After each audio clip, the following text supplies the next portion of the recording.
been asked to do a devotional for this week's virtual camp meeting. So I just wanted to come at you and give you some thoughts that I've been thinking about recently. So I've been thinking about, I'm going to college soon, and I have been thinking about how my whole life I've never really sat down and kind of thought about how influential other people are on my life and what I believe and just kind of those things.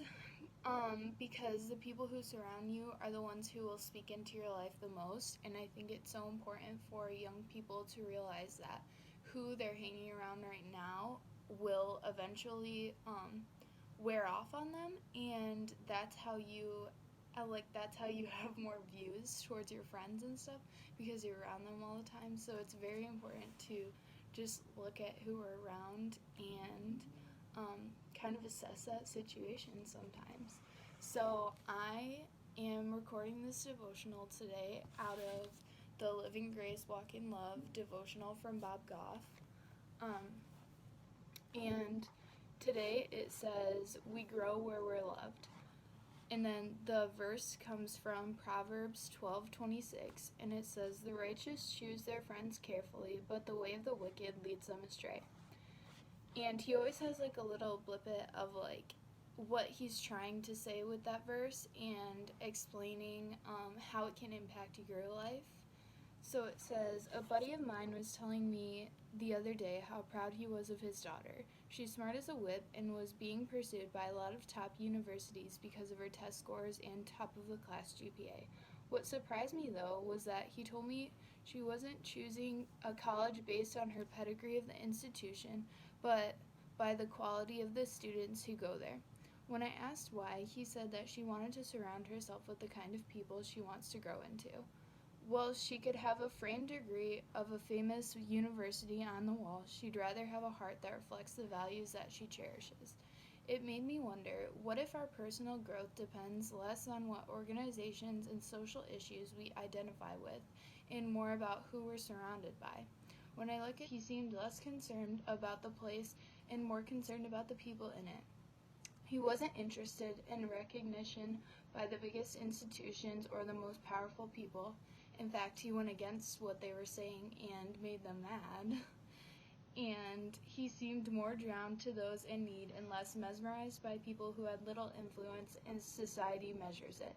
If you're at the cusp of a major transition in your life, or just feel a little stuck in your life that you have, take a look at the people around you. Are they people who are pouring into your life? Are you putting a load of your love into them?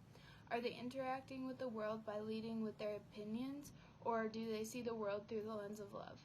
You can trade all the accolades from strangers and a dozen degrees from pedigree institutions for a couple of good friends. We only really grow where we're loved. Don't trade one for the other. And then he always has questions at the end of his devotionals to just keep you thinking and keep you very attached to the text and understand what it's saying more. So this one says, "Who are you surrounding yourself with these days?" I think it's very important for us to look, especially in this time, at who we're surrounding ourselves with. Maybe it's just your family. Maybe you haven't been out and you're still stuck in quarantine like I am, and you're just around your family all the time. Or maybe you're thinking about not who you're surrounding yourself with right now, but just who you surround yourself with day to day on a normal day. Like at school, are you hanging out with the wrong crowd? Are you in the right crowd? And what influence do they have on your life? And the other question is, what influence are they having on who you're becoming? I know for me, it's been very hard in my life to kind of focus on who Jesus wants me to become and how to live like Jesus and look away from what the world is telling me to believe or who others want me to be. And so it's very important to keep rooted in passages like this and just think about who is speaking into your life and how are you growing out of what they're saying. So, yeah, I just wanted to leave you guys with those thoughts today. I hope you're enjoying your camp meeting very much so at home. I know that It's been a little weird few months, but we're all trying our best to get through it and make the best of everything we can. So, bye guys.